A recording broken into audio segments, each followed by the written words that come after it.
زیادہ تر لوگ اپنے احساسات اپنے اندر ہی رکھتے ہیں۔ ان کو یقین ہوتا ہے ان کے درد کو کوئی نہیں سمجھ سکتا۔ بعض اوقات کسی ایک سے وفا کرنے کے لیے ہمیں اوروں سے بے وفائی کرنی پڑتی ہے۔ جو سچے ہوتے ہیں وہ تہذیب کے دائرے کا لحاظ کرنا بھی جانتے ہیں اور صبر کے گھونٹ پینا بھی۔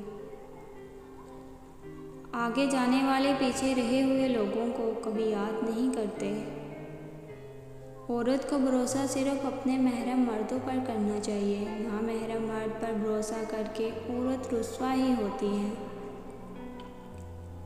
جو آدمی اپنے کھانے میں سے کسی کو کھلاتا ہے وہ اپنا کھانا پاک کر لیتا ہے۔ بڑے بڑے انبیاء کرام اور اولیاء کرام کا یہی مسلک ہے۔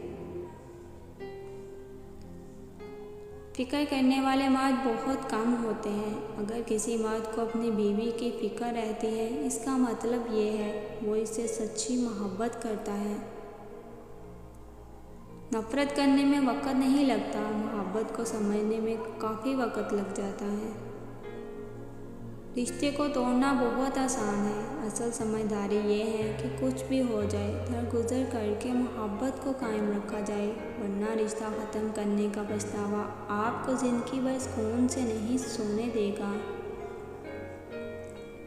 میں کبھی غریبی کا مذاق بنانے والوں سے دوبارہ نہیں ملی، کیوں نہ کہ غریبی کوئی مذاق نہیں ہوتی۔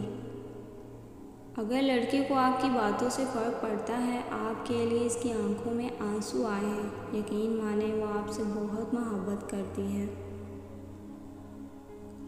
لوگ خاموش انسان کو اندھا بھی سمجھ لیتے ہیں۔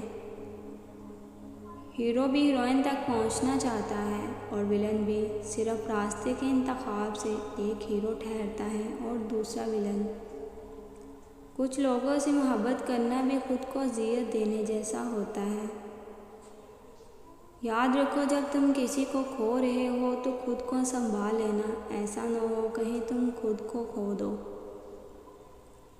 کبھی نہ کہو یہ میرے ساتھ نہیں ہو سکتا۔ بعض اوقات زندگی ہمیں بڑے مزاحیہ طریقے سے غلط ثابت کرتی ہے۔ صرف موسم نہیں بدلتے، لوگ بھی بدل جاتے ہیں۔